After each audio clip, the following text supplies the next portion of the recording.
All right, let's bring the smartest guy into the room right now. Full Sheen ahead. And they're going to talk about truth, what we were just talking about. It's not truth isn't something you vote on. And this is what Bishop Sheen said. Truth is not something we invent. Did you hear that, Father Martin? Did you hear that? The left? Yeah. If we do, it's a lie. Well, why don't you really tell me what you think? He said, rather, truth is something we discover, like love. And how do we discover truth? His name is Jesus Christ. It's as simple as that. He is the way, the truth, and life. No other way, Jesse. Anybody who gets saved in the sense of getting to heaven, even if they're outside the visible church, they're saved through Jesus Christ and his bride, the church. That's the teaching of the church. So I just want Bishop Sheen's comment about truth. It's so clear that truth isn't something we vote on, as St. John Paul II said. But I don't hear enough of that today about, well, let's follow the truth. I keep hearing things like, how do you feel, Jesse? No, I don't care how you feel. I'll be honest with you. What I want to know is, what is the truth about the matter of life, and how do I get to heaven? And all these other things, the recycling. Yeah, I got a bottle here. I'll recycle it, okay? But you know what? I want my church to teach me more about salvation rather than preserving planet Earth, okay? There you go on my truth comments. Your thoughts, Jess?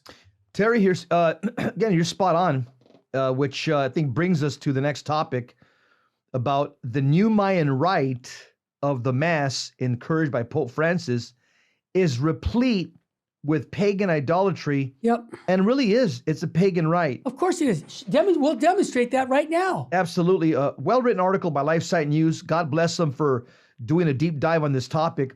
Let me just tell you who the Mayans are. So people. Yeah, we need to understand that. That's a good point. So the Mayans, they're an indigenous Indian people in Mesoamerica. Mesoamerica inhabits Mexico, Guatemala, Belize, El Salvador, and Honduras. That's called Mesoamerica. And so the Mayan civilization were pagan indigenous Indians that inhabited this area centuries ago. Now they've been wiped out, but the descendants of them are Mexicans, Guatemalans, Belize, El Salvador, and Honduras. Can I just jump in and say, is there a connection, Jesse, and I brought this up off the air, about Our Lady of Guadalupe back 500 years ago, and the condemning of false humanistic religions? Our Lady said, no, this is not right. And I'm making a connection that this is the same thing happening 500 years later. Am I onto something? Yes, the Blessed Virgin Mary, she came to under the name of Our Lady of Guadalupe. Yep. She came to stamp out paganism from Mexico. Yeah. Mexico proper, it was inhabited by these very powerful indigenous Indian group called the Aztecs. Yep. And what Our Lady did is there were several things that demonstrated that she came to eradicate the pagan worship. Number one, the true worship. Yeah, the true worship. First of all, she asked for a temple to be built right on the spot where she appeared, which is a hilltop in Mexico City called Tepeyac. Yep. And she said that her son is the one true God, and she wanted a temple built right there on the hill. Now, on that hill, that's where the Aztecs used to worship the earth goddess. The earth goddess was called Tonantu. And so Our Lady, by saying, I want this temple built here in this hill, it was basically on top of the place that was sacred to this earth goddess of the Aztecs. Also, Our Lady, when she appeared to St. Juan Diego and in the tilma, which we've had for almost 500 years now, she was standing on a burned out crescent moon. That burned out crescent moon was another false god called Quetzalcoatl, and she was smashing it with her feet, just like she does to Satan in Genesis 3:15. Yep. Because that's what Quetzalcoatl is. It's basically an agent of Satan. It's one of the demons from hell. Yep. And so that picture depicts that she came to crush this false god that the Aztecs had been worshiping and performing human sacrifice to in the pyramids. So everything about today's article with the Mayan Rite, Our Lady of Guadalupe came 500 years ago to stamp this out, and now, Terry, it's rearing its ugly head. Awesome. So let's get into this article now that you set the stage, because I think we're on our ladies' side here, Jesse, because we need, the way you worship is the way you believe. And this is why we're really bringing this up, because what is going to happen here is people don't know it. They're innocent in the sense that they're just going to these masses and they're not really worshiping the true God. And that's an accusation, but when we get into this, you'll see why I think I'm right. Let's get into it. When you look at this article, you could look at many photographs and images and statements from the Mexican Diocese of San Cristobal de las Casas, clearly showing instances of pagan idolatry and other heretical practice, which are being adopted and which is meant to be this new Catholic Mass. You can see pictures of priests and bishops worshiping in front of this Mayan altar in the Diocese of San Cristobal de las Casas in the seminary. So at the beginning of March, news came out of Mexico that a group of Mexican bishops had met in the Diocese of San Cristobal with Bishop Garcia Macias, the undersecretary of the Vatican's Dicastery for Divine Worship and Discipline of the Sacraments, in order to work on a new indigenous rite of Mass inspired by Mayan traditions. My comment, you got the wolves guarding the henhouse.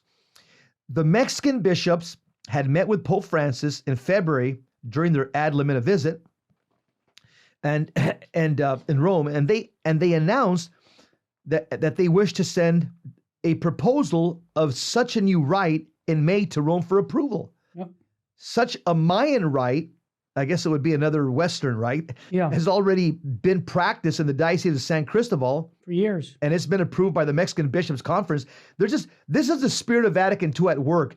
They just promote heresy and modernism and error, and they just stamp it with their approval because they just do it, ask nobody's permission. Catholics keep leaving the church and by the truckloads, and they don't care. They're going to promote this false ecumenism come hell or high water.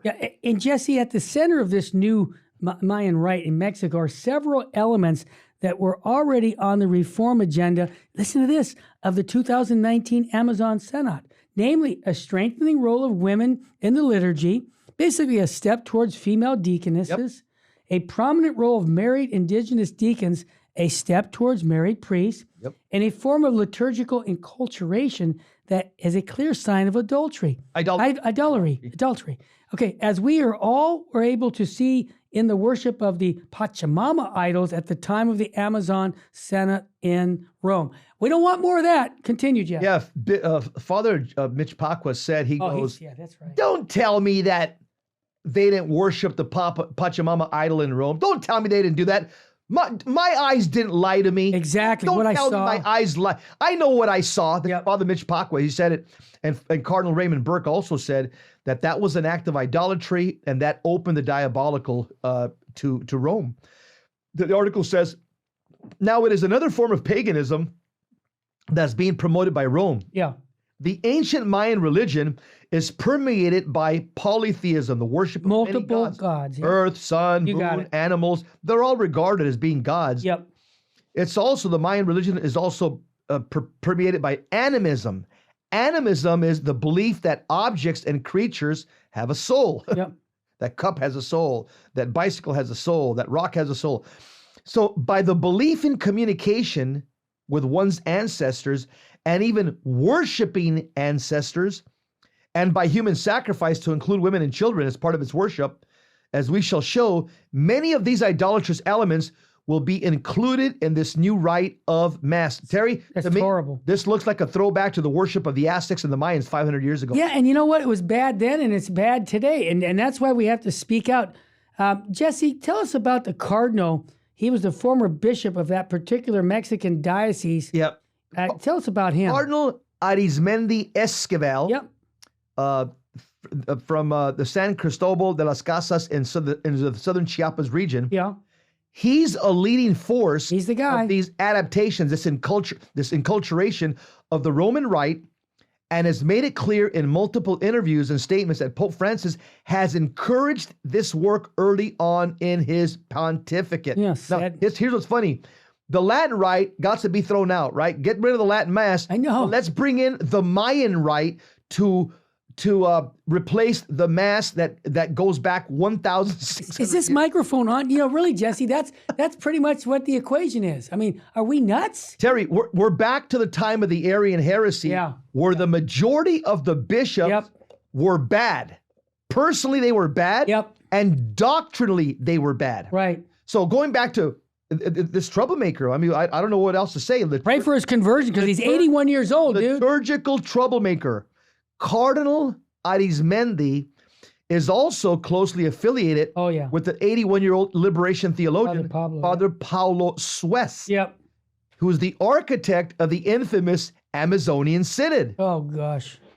Despite the current friendliness with Pope Francis, the San Cristobal Diocese had been for decades a source of concern in Rome due to its syncretism. And what is syncretism again? One religion is as good as another. Yeah, and trying to put two religions Yeah, you together can't like do that, oil yes. and water and say, yeah, hey, let's start something new here. Hey, we'll be right back.